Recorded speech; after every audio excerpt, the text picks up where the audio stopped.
Les damos la bienvenida y estamos muy agradecidas y honradas de dar la bienvenida pues, a gente de varias partes del mundo, de Colombia, de México, Argentina, de Barcelona. Bueno, pues bienvenidas y bienvenidos todos. Vamos a dar inicio ya a la entrevista propuesta de esta tarde, que está dentro del evento del Efecto Mariposa, Encuentros con el Conocimiento, y que en esta ocasión tenemos el gran honor de recibir a Monica Carpendale, ¿vale? Antes de presentar a Mónica, le doy las gracias a Egle Casagrande, que está aquí, la presidenta de la asociación, que gracias también a sus gestiones y a que está allí, moviendo todos los hilos, estos eventos también se pueden llevar a cabo. A Richard Beth, que es nuestro traductor oficial, que gracias a él también contamos con la traducción simultánea, que lo hace de manera exquisita y que estoy muy agradecida con Richard y bueno, todos y todas ya veréis. Y bueno, Mónica, bienvenida. Voy a presentar un poquito solamente del amplio currículum que tiene Mónica. Luego ella terminará también de presentarse, pero comentar que, bueno, Mónica es fundadora y decana de la Academia del Instituto de Arteterapia de Kootenay de Canadá. Tiene más de 30 años de experiencia, es profesora y supervisora clínica y es autora de numerosos artículos y 4 libros sobre temas como supervisión, el estudio en arteterapia y el trabajo con los sueños en arteterapia. Ha codiseñado 9 juegos de comunicación terapéutica que ahora están disponibles en formato digital en diferentes idiomas, en el que se encuentra también el castellano, pero también el hebreo, ruso, francés y el inglés, por supuesto. Y como premisa comentarles que acaba de publicar un libro sobre los sueños que se llama La geografía del trabajo de los sueños y arteterapia, que también pues está disponible, que tiene que ser una joya. Yo me lo voy a leer, por supuesto. Mónica es también cineasta, ha producido 3 documentales sobre arteterapia y bueno, yo voy a resaltar la película que se llama Not Broken, que hizo con Richard Campbell, arteterapeuta y guardián del conocimiento de la cultura, a ver si lo pronuncio bien, la Cap Amour, ¿vale? Sobre el uso de la rueda de la medicina en arteterapia. Siendo un ejemplo claro de cómo proporcionar mejores prácticas a través de la humildad cultural, utilizando la curación tradicional para brindar seguridad y abordar problemas actuales. Mónica ha realizado numerosas conferencias a nivel nacional e internacional sobre diferentes cuestiones donde, bueno, podemos destacar algunas como la pérdida y el duelo anticipatorio, la hermenéutica y el enfoque fenomenológico de la arteterapia, sobre los sueños, supervisión, sobre la ecoarteterapia, entre muchos otros temas, ¿vale? Mónica será entrevistada por Sibylle Cseri, nuestra querida Sibylle, que es arteterapeuta y docente en Metáfora y colabora también en otras formaciones de aquí de España. Es también docente del máster de arteterapia en Berlín.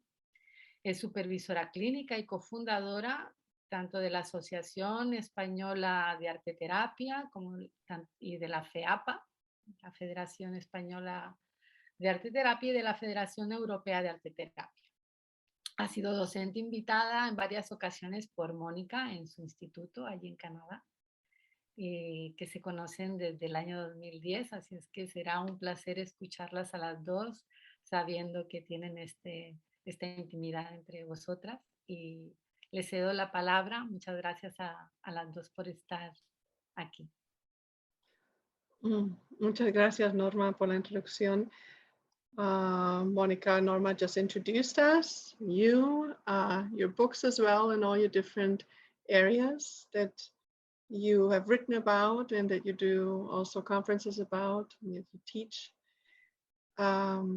So we're going to get started because, as Norma said, time is gold. So people may be still joining us, but we're going to get a start. So Well, for me, it's a great pleasure to connect with you, to have you here with us, and to be able to share, to have this opportunity so that you can share with us your experiences and your expertise, which we're all looking so much forward to and hoping to learn from. Well, anyway, personally too, I'm just very excited to have this opportunity to share with you personally, and then in the end, we're going to leave some time also for questions for everyone else to feel free to ask and bring in, you know, anything they want to share the last 20 minutes today. So to get started with, I just was wondering whether you just very quickly could contextualize a little bit. You know, we were just talking right before we were opening up this interview about the cultural context where you're coming from. But of course, well, anyway, I would just like to invite you to also say anything you'd like or introduce yourself and share the context and so forth. Thank you very much, Sibylle and Norma. And I'm delighted to be meeting all of you via this Zoom mosaic. It's not a circle, but it's more of a mosaic. I am delighted that you have your cameras on, because I really like to feel that sense of community with everyone being present. I am hopeful that you are familiar enough with Zoom that you are, you know, able to pin screens or see what you need to see. One of the things that we do here, and that I do wherever it is I go and present now, is that we are honoring the land and the Indigenous people on the land for which we are standing and getting to live and work and play.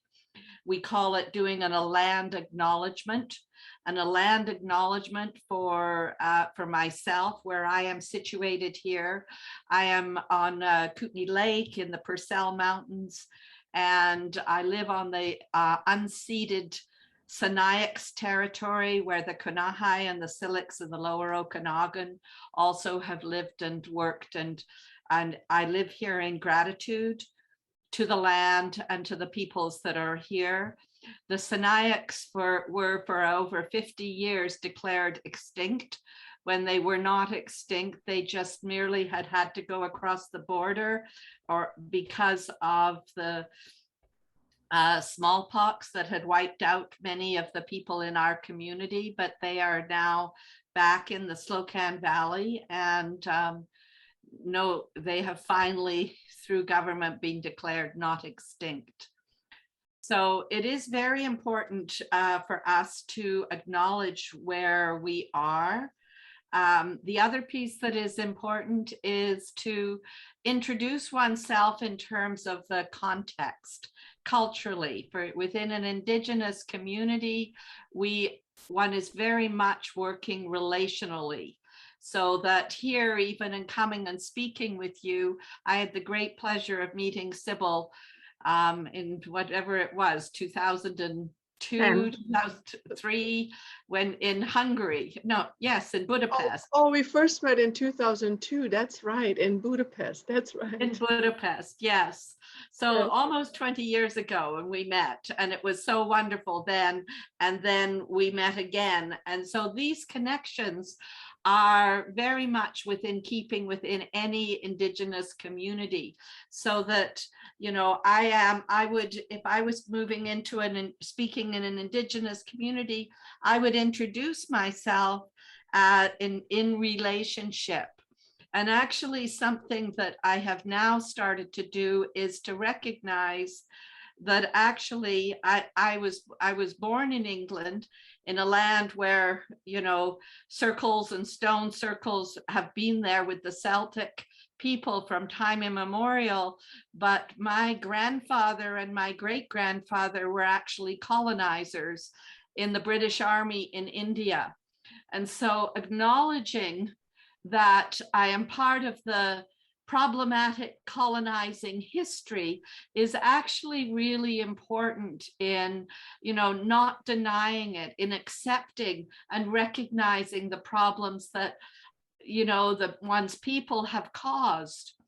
So I am an immigrant here to Canada.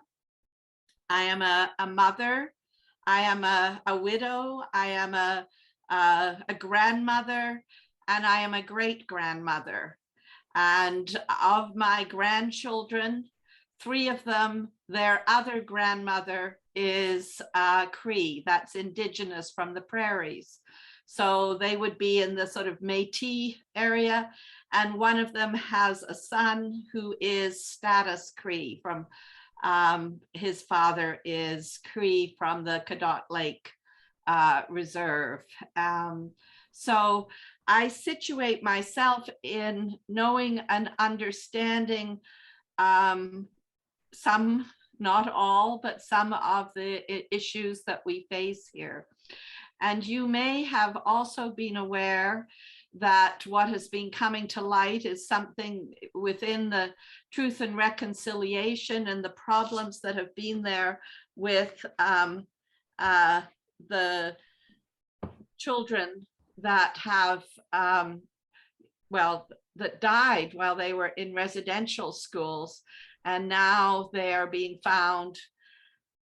They're finding the burial grounds. And when the Truth and Reconciliation Commission came out, there were over 6,000 children that were unaccounted for. And during my years in working as an art therapist, I've worked with many people that have been many Indigenous people that have been seriously impacted by the trauma of the residential schools. But I think one of the most moving presentations that I attended was from a woman, Laura Terbasket, speaking about what it was like to look at it from the perspective of a mother.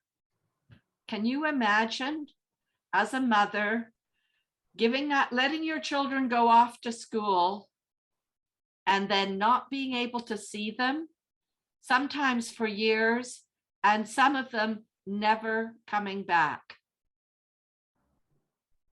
When I felt that, it was so painful, so shocking that these children have been buried. These babies have been buried without going back to their families for due grief and reconciliation and all of that, to now being uncovered. It's devastating. And so, as part of my awareness in terms of cultural humility, while I am not directly responsible for that, I am ashamed of my culture. I am ashamed that our government condoned or did and didn't, that this actually happened. And in Truth and Reconciliation, one of the very first steps is to witness and to acknowledge the truth, that this is the truth, and that, we don't, that it is not just a grief and loss issue, it's a human rights issue. When, soldiers go off to war, they wear dog tags to bring them back, so that their people can bury them. When people are buried in slides, we try and get their bodies out so there can be due closure. It is absolutely shocking that this has not happened. And this is what we are living right now here in our communities. And so I just really want to, acknowledge that we have all a tremendous amount to do, at least here in Canada, around recognizing and acknowledging the grief and the devastation that has happened there. So that is part, when I'm speaking about cultural humility, and Norma and Sibylle had asked that I speak about that, because I'm sure that all of you are becoming familiar with these terms and these ideas, around the world. Cultural humility is about recognizing that there are other worldviews. It's not about that we need to know all of what is significant in, you know, each of your cultures. While I would love to know, you know, about your cultural backgrounds, that's going to be a process, a dialogue, a way of knowing. But what is important is that I know that it's important, that you are situated within a cultural milieu. And that, so cultural humility precipitates, it's one of the things that's very important, and that we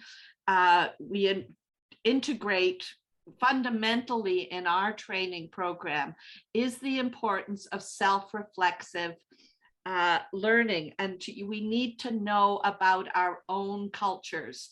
We need to know about ourselves and to become awake to it. Because if we think that we are not, that everybody else has cultures and we don't, we actually do. We all are swimming in our culture.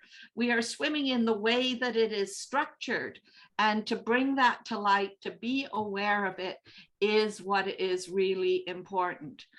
Because how did this situation happen in North America and Canada, and probably in other places in the world too? I am sure, I know that, but I'm not going to speak directly to it, is that when people came, they didn't recognize that other people might have a different worldview. And to recognize that there are more than one worldview, and to value that. The worldview for Indigenous people here holds that we are all in relationship. So in terms of how that relates to art therapy, a relational approach to art therapy is really fundamental way of working, that we see and situate everyone in relationship. So that, you know, from an Indigenous worldview, we are related to the trees, we are related to the animals and to the birds and to the land and to the, we are situated in place, we are related to place. You know, that the language itself, we started a new program. I have a new Indigenous student, and I was speaking about phenomenology and how we describe, and she suddenly said with sort of delight and surprise, in her Cree language, the word for mother is the one that sustains us. And the word for the mouth of the river, what she was doing was giving me the language that fit, that was a phenomenological description. And I said, oh, this looks like a thesis topic. This is wonderful. This is the place where we start to bring things forward. And so a phenomenological approach always stays congruent to relating to what is actually being presented, and it brackets all those assumptions that might come from cultural bias, or at least it makes us pull them up and look at them for cultural bias. So those two interwoven approaches, phenomenology and relational psychotherapy, relational art therapy, they fit within having a culturally sensitive approach. There might be, and there are, I know you're taught and trained in many other different approaches, and I choose to see them in terms of those are our ancestors, and they inform us, and they come forward. But we need to stay working relationally and phenomenologically. So, well, I suddenly went off on a sideways ramble on that. I don't know if that kind of answered some of the questions around cultural humility. That's wonderful, Monica. No, we needed to hear this, absolutely. It just, you know, it's just confirms of our kind of psychodynamic approach in our therapy too, you know, that we're observant and very much so connected with what's appearing in the present, the phenomenon that's appearing, and we're just observing and reflecting and taking into account that we're all connected intersubjectively. Thank you so much. I think this definitely has situated us. And so in this sense too, I'm sure people will have questions, so we'll be happy to pick them up. I would like to invite you to talk to us a little bit about the medicine wheel that you've that you've studied and that you're developing in your work. Could you talk us just briefly about how do you work with the medicine wheel through art therapy with the communities? Well, I would say that I am more aware of it, and I support my Indigenous art therapy students and graduates in their work. The medicine wheel is essentially a framework that situates us with in relationship to the East, the South, the West, and the North. It situates us in relationship to our physical way of being, our social, emotional, our mental, and our spiritual. And actually, if, you know, some of you, I know that the Celtic people came down into Spain, and you have some stone circles down in your, at least in Portugal and maybe Spain as well. But if you read some of the Celtic spirituality, some of their statements are very, very kindred to the medicine wheel statements in North America. It is not, culture is not so different all around the world, but it is seen in relationship to the land and to birth and all of that. Well, the work that integrating it with art therapy came about with a student, Richard Campbell, coming into my program almost 20 years ago now. And he was a retired chief from the Naklakut Peoples Nation from Boothroyd, BC, over in Boston Bar, right near the Fraser River. And so you can see I'm situating him where he is. And he was, it was within the first couple of weeks of being in the program, and we were doing one of those exercises where you have some clay and you make a symbol to represent yourself. And he kind of looked at me and said, "Can I make a totem animal?" And I said, "Of course, you can make whatever you would like to make." And he started speaking about what it meant to make a totem animal and how that related to his culture. And then he kind of looked at me quizzically and said, "Do you think that that art therapy and the medicine wheel could come together?"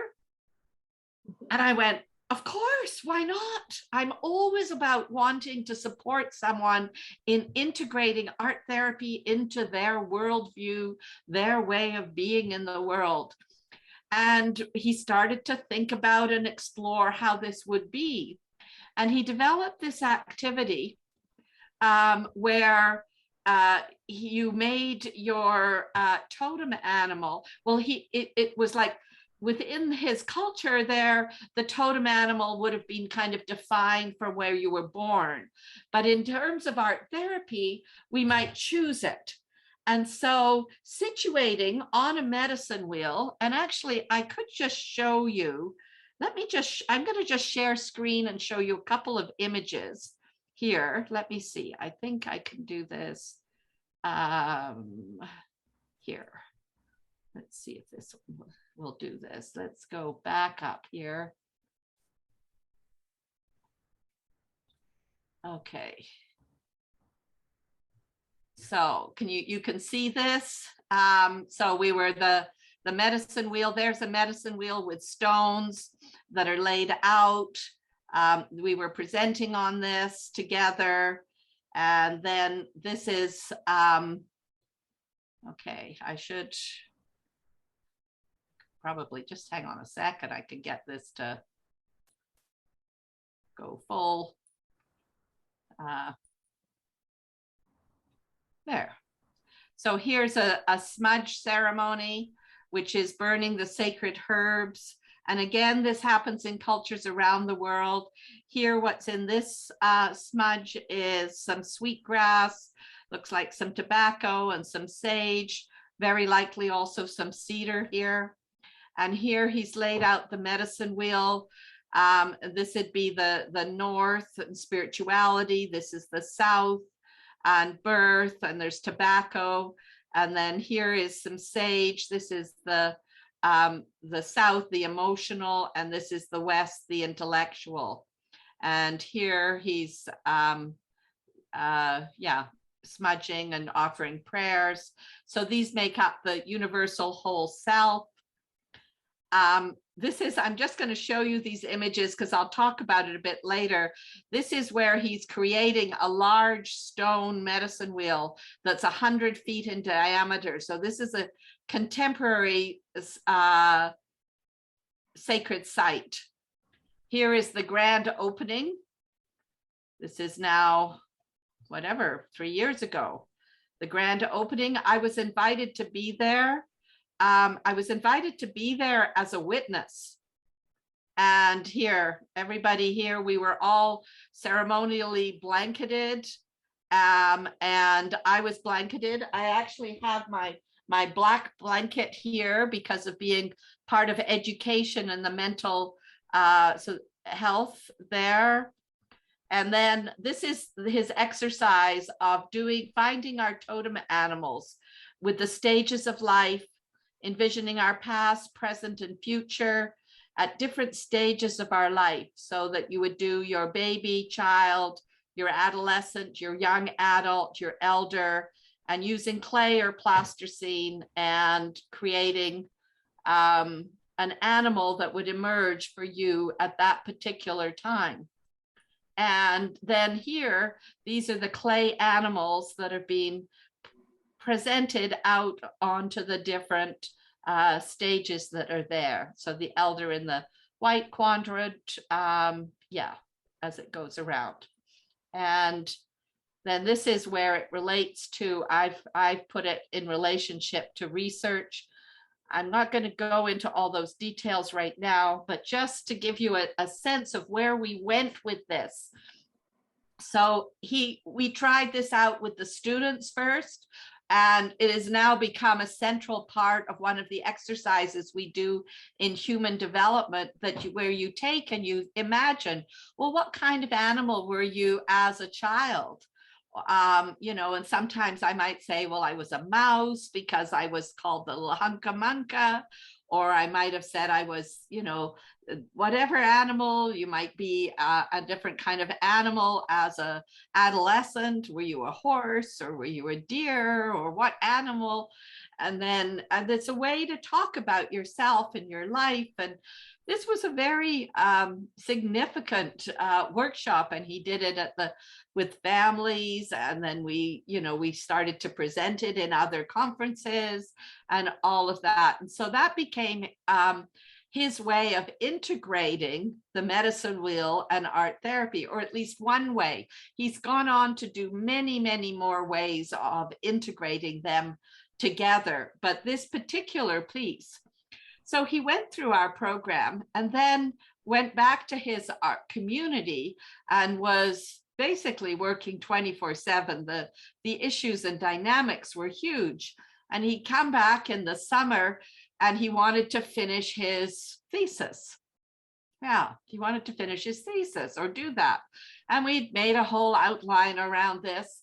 And I remember coming back home to my husband one night after we'd done, discussing all of how he would do this. And I went, you know what? This doesn't make sense. He's going to go back into his community. And even though he could write the whole paper, it's not culturally in keeping with him.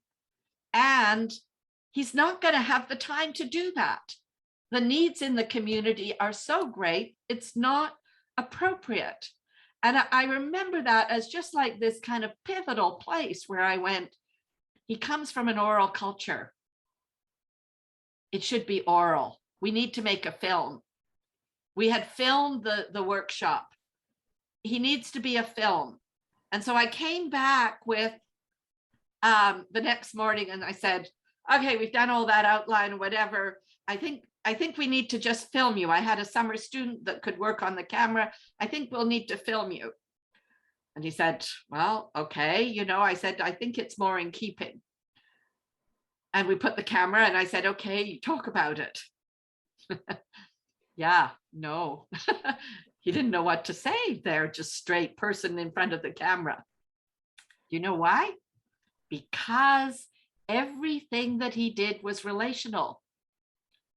If I sat with him, he said, no, you need to be here. If I asked the questions and we talked, oh, he had lots to say. He knew it all. He could relate all the theory, but not unless it was in relationship. Mhm. And so that's how we developed this discussion and doing that in relationship.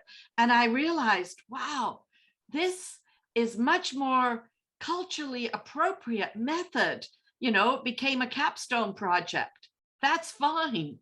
But then I started to read and research, and there was just starting to become literature out on Indigenous research methods. And, you know, Sean Wilson was one of them, Research is Ceremony, and how to do this. How could we do this in right relationship?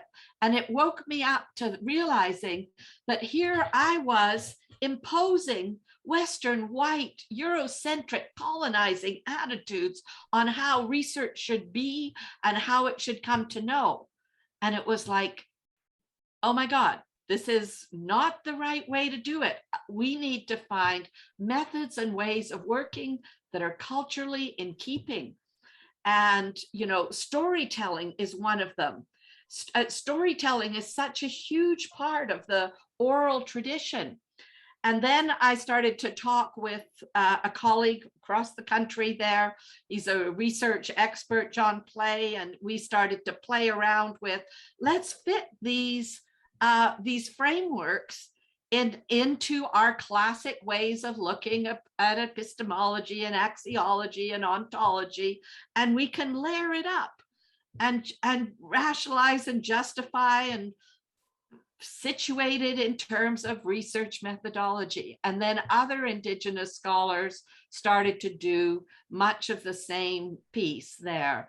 And so that was a huge breakthrough learning for me to realize that, okay, my role as an ally was to support and make the translation back into, you know, research culture, that this was absolutely a legitimate, understandable, important way of understanding research. And so that became really exciting. And the key pieces that came into research at that point was think about it as the R's. Because in many ways, Indigenous people were kind of the most researched people ever. The number of students I would have come in that would say, oh, they wanted to work with Indigenous people and they wanted to do research on Indigenous peoples. And I would say, are you Indigenous? If they were Indigenous and they wanted to work with their people, then yes, we could talk about it. But I wasn't going to collaborate with people that were coming and do it. Non-Indigenous people doing research on Indigenous, not okay. Because they have become the most researched subject all around. And what is really important is that it's relational, it's respectful, because people were finding that, you know, their own people, their grandfathers' photographs in archives, and words and things not documented. So it needs to be done with respect. It needs to be relational, and it needs to be reciprocal, so that is the research useful for the community that you are researching? Is the research looking at health, or is the research trying to find fault and problems and applying, you know, a Western, white, Eurocentric lens on what health is in their community? So all these other questions started to come up around where the responsibility was, where the accountability was. So these things started to get integrated in there. Does that make sense? And then what I became, the more that I started to talk about this and, you know, became aware of where it was situated with anti-oppressive research and feminist research and arts-based research and all of that, I realized that the Indigenous scholars that we're talking about, Indigenous research, bringing story and narratives, research methods into their way of working, that it actually was kind of the difference between good research and bad research. And that I wasn't so much sure, well, okay, is this just a research methodology, an Indigenous research methodology? No, this is the way we need to work with everybody in terms of this respect, relational, reciprocity, all of that. And an example of that is I had a delightful student who went down and worked for 3 months in the summer on an island in Nicaragua on the and her thesis is called, I think, the what is it called? The garbage fairy. And they had a garbage problem down there. And so she went down and started to work with using the garbage with recycled materials to make art projects and do that. And she did her thesis, and she did her, you know, like her these murals using bottle caps and all kinds of things. But she also made a book, a children's book, that is all using recycled materials, telling the story about, you know, how you saw all the garbage on the beach and when you saw it and when you didn't, and how it related to the land. And she made this beautiful little book that's written in English and Spanish that that was a gift back to the community. So that's a reciprocal way of having done this, of giving back. So. Yes. So it's very much so collaborative. It's bringing in the community also.